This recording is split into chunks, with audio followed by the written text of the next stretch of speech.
anullim të tenderit, po që nuk është anullim, pra është një dështim i tenderit. Dhe ajo që tha profesor Male mbetet për të parë është ndodh me 8 milion euro e garancisë.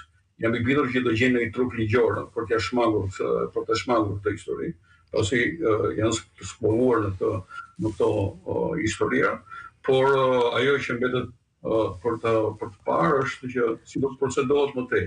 Akoma ne nuk dim, këto kompani të cilat ftohen, është bërë si thua një studim të rregull shteti shqiptar a ka të piketuara kush janë kompanitë me përvojë të cilët mund të ftohen për të qenë pjesë e kësaj gare, apo futen kompani të cilët nuk kanë një profil solid të konsoliduar që mund të jenë regjistruar dhe offshore, duke futur pastaj në një pikpyetje të madhe edhe arkitekturën, financimet dhe rreziqet e gropat që mundet pastaj të na sjellin telashe apo sanksione, siç i kemi përjetuar edhe më përpara.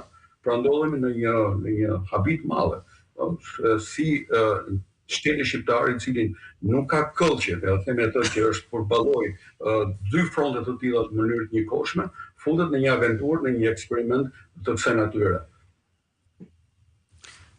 Zoti Panerici, mendoni se ekziston rreziku që tenderi i ri të hapet me kushte më të favorshme për një kompani të paracaktuar? Këto janë disa déjà vu që ne kemi parë në projektet më parshme, që gjithmonë kur synohet që të preferohet në mos edhe janë mbyllur këto paraprakishe, tashmë kërkohet vetëm që të hapet rruga procedurale që praktikisht të shkojë uji aty ku duhet shkojë. Kështu që nuk përjashtohet. Një gjë që kemi parë dhe që ka ndodhur dhe që ndodhet tashmë në proceset timor investigime me organet e reja të drejtësisë, ka shans përsëritet. Për ju, zoti Malaj? Kemi të bëjmë paracaktim apo thjesht na ka ngel në dorë? Jo, është lobi, nuk është se na ka mbet në dorë. Dhe papërgjegjësia e Ramos i ka kushtuar shumë vendit tonë. Mbani mend kur Rama pa bërë asnjë konsultim i premtoi që gjitha armët kimike të Sirisë do të çmontoheshin në Çepri. Mbaj mend. Një tmerr dhe profesori di se ç'është diplomacia ekonomike, diplomacia gjeostrategjike, gjeoekonomike.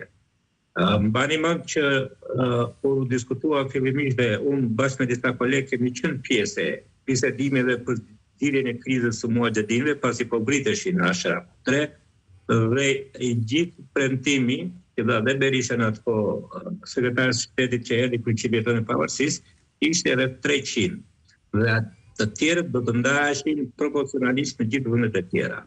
Gjithë vendet europiane nuk donin që të hapnin debat publik për strehim të muxhedinëve. Bile Franca loboi dhe hoqi që në muxhedinëve nga Parisi e soli në Tiranë.